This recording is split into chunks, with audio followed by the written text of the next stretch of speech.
Sors Lanny Pierre. Mais pourquoi tu tires la langue, Lanny Pierre? Enfin. C'est le thème du jour.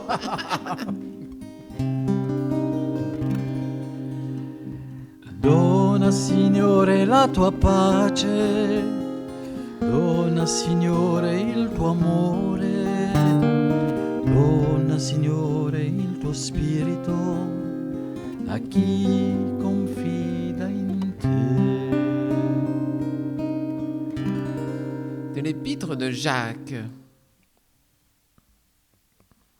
Frères bien-aimés, chacun devrait être toujours prêt à écouter, lent à parler, lent à se mettre en colère. Car la colère de l'homme n'accomplit pas ce que Dieu a attendu juste. C'est pourquoi vous devez rejeter tout ce qui salit, tout ce qu'il vous reste de méchanceté pour accueillir humblement la parole de Dieu semée en vous. Elle est capable de vous sauver. Mettez la parole en application. Ne vous contentez pas de l'écouter, car ce serait vous faire illusion. Car écouter la parole sans la mettre en application, c'est ressembler à un homme qui se regarde dans une glace et qui aussitôt après s'en va en oubliant de quoi il avait l'air. Au contraire, l'homme qui se penche sur la loi parfaite, celle de la liberté qui s'y tient, celui qui ne l'écoute pas pour l'oublier mais qui l'applique dans ses actes, heureux sera-t-il d'agir ainsi. Si quelqu'un croit être un homme religieux alors qu'il ne sait pas mettre un frein à sa langue, il se trompe lui-même et sa religion ne mène à rien. Celui qui pense être religieux, qui ne sait pas tenir sa langue, eh bien, sa religion ne mène à rien. Alors aujourd'hui, je voulais juste vous parler de ce conseil de Jacques pour voir où est-ce que vous en êtes dans votre vie spirituelle. C'est parfois bon de s'arrêter, de faire le point et de discerner, mais où est-ce que j'en suis dans ma vie spirituelle? Eh bien, la langue, c'est une bonne manière de savoir si jamais, oui ou non, on marche sur les voies du Seigneur. Et pour aller plus loin, écoutez bien ce que dit encore Jacques à propos de la langue. Il est très motivé sur la langue. Jacques est vraiment le docteur, celui qui enseigne sur la langue. Écoutez bien. Et sachez que c'est spécialement important pour ceux qui croient devoir faire la leçon aux autres, devoir enseigner, devoir donner toutes sortes d'enseignements. Mes frères, ne croyez pas avoir tous la mission d'enseigner. Vous le savez bien, nous qui enseignons, nous serons jugés plus sévèrement. Car nous commettons tous beaucoup de fautes. Si quelqu'un ne commet pas de faute en parole, c'est un homme parfait, capable de mettre un frein à tous les instincts de son corps. En mettant un frein dans la bouche des chevaux pour qu'ils nous obéissent, nous dirigeons tout leur corps. Voyez aussi les navires. Quelle que soit leur taille et la force des vents qui les poussent, ils sont dirigés par un tout petit gouvernail au gré de celui qui tient la barre. De même notre langue, qui est une si petite partie de notre corps, elle peut se vanter de faire de grandes choses. Voyez encore, une toute petite flamme peut mettre le feu à une grande forêt. La langue aussi est un feu. Et elle est le monde de la méchanceté. Cette langue est une partie de nous-mêmes, et c'est elle qui contamine le corps tout entier. Elle met le feu à notre existence, un feu qu'elle tient de l'enfer. Il n'y va pas par ces quatre chemins, hein, notre sœur Jacques. Les humains sont arrivés à dompter et à domestiquer toutes les espèces de bêtes, d'oiseaux, de reptiles et de poissons. Mais la langue, aucun homme n'est arrivé à la dompter. Vraie peste, toujours en mouvement, remplie d'un venin mortel. Elle nous sert à bénir notre Père, elle nous sert aussi à maudire les hommes, eux qui ont été créés à l'image de Dieu. Bénédiction et malédiction sortent tous de la même bouche. Mes frères, il ne doit pas en être ainsi. Une source donne-t-elle par la même orifice de l'eau amère et de l'eau douce? Mes frères, un figuier peut-il donner des olives? Une vigne peut-elle donner une figue? Une source d'eau salée ne peut pas davantage donner de l'eau pure. Et voilà, cher Roberto, pourquoi je te tire la langue? Montre-moi ta langue. Voilà, est-ce que tu sais la maîtriser? Voilà, c'est la question qui nous est posée aujourd'hui par le Seigneur. Et je vous propose en toute honnêteté de faire le point devant le Seigneur. Comment est-ce que vous utilisez votre langue? Est-ce que vous utilisez votre langue pour donner des bonnes nouvelles aux gens? Ou bien au contraire pour médire, pour dire toutes choses mauvaises, pour colporter. Ah, t'as entendu ce qu'on a dit sur Roberto? T'as entendu ce qu'on a dit sur un tel? Ah ouais, et puis le gouvernement, ils exagèrent, ils sont encore ceci, cela, cela. Est-ce que vous êtes là pour susurrer des reproches, des critiques? Est-ce que votre bouche sert à annoncer les mauvaises nouvelles ou est-ce que votre bouche sert à annoncer la bonne nouvelle de Jésus ressuscité? La bonne nouvelle de Jésus qui aime Roberto? La bonne nouvelle de Jésus qui aime vos frères. Est-ce que votre langue sert toujours à faire le bien? Est-ce que votre langue qui sert à bénir le Seigneur, à dire des louanges, peut-être sert aussi à dire du mal sur votre frère? Frère, il ne doit pas en être ainsi. Et si on ne sait pas tenir notre langue, il ne faut pas penser être dans l'Esprit Saint.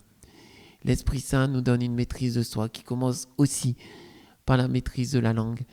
Mieux vaut se taire beaucoup que de dire des choses mauvaises, que votre langue ne sert plus jamais à dire des choses mauvaises, que votre langue ne sert plus à désespérer le monde, mais que votre langue soit une langue d'espérance, de bonheur, qu'elle sert à dire du bien des autres.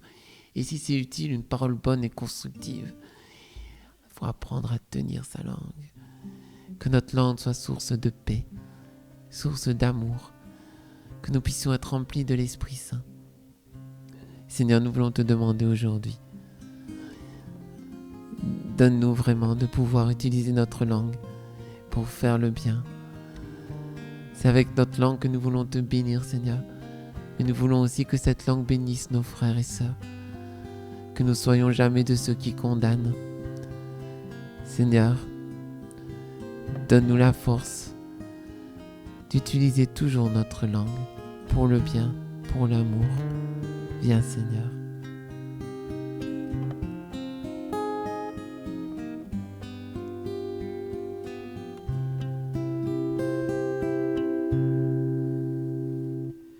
Dona, Signore, la tua pace, dona, Signore, il tuo amore, dona, Signore, il tuo spirito a chi confida in te. Dona, Signore, la tua pace, dona, Signore, il tuo amore, dona, Signore, il tuo spirito a chi confida in te. Dona, Signore, la tua pace, dona, Signore, il tuo amore, dona, Signore, il tuo spirito a chi confida in te. Seigneur, remplis-moi de ta paix, comble mon cœur de ton amour, envoie sur moi ton Esprit Saint, j'ai confiance en toi. Seigneur, remplis-moi de ta paix, comble mon cœur de ton amour, remplis-moi de ton esprit, j'ai confiance en toi. Dona, Signore, la tua pace, dona, Signore, il tuo amore, dona, Signore, il tuo spirito a chi confida in te. Dona, Signore, la tua pace, dona, Signore, il tuo spirito, dona, Signore, il tuo amore a chi confida in te. Dona, Signore, la tua pace, dona, Signore, il tuo amore, dona, Signore, il tuo spirito a chi confida in te.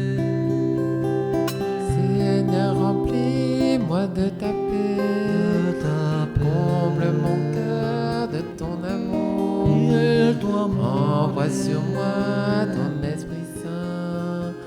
J'ai confiance en toi. Seigneur, remplis-moi de ta paix. La tua pace, Comble mon cœur de ton amour. il tuo amore. Envoie sur moi ton Esprit Saint. Spirito, J'ai confiance en toi. dona Signore la tua pace, dona Signore il tuo amore, dona Signore il tuo spirito a chi confida in te.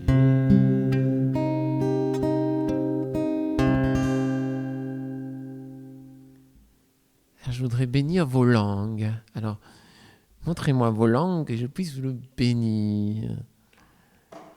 Seigneur, viens bénir nos langues, nos bouches et nos cœurs, pour que nous puissions toujours les utiliser à faire le bien. Que cette langue que nous sommes heureux d'utiliser pour te bénir serve aussi à bénir nos frères, à les faire grandir dans la charité. Nous te le demandons au nom du Père et du Fils et du Saint-Esprit. Amen.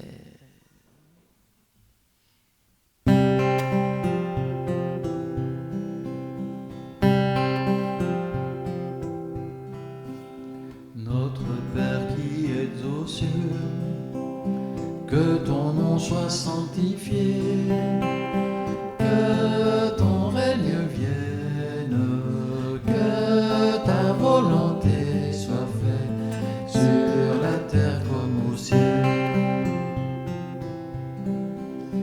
Donne-nous aujourd'hui notre pain de ce jour. Pardonne-nous nos offenses, comme nous pardonnons aussi à ceux qui nous ont offensés.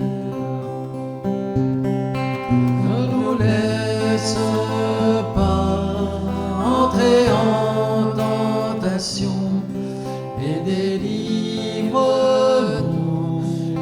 du mal. Car c'est à toi qu'appartient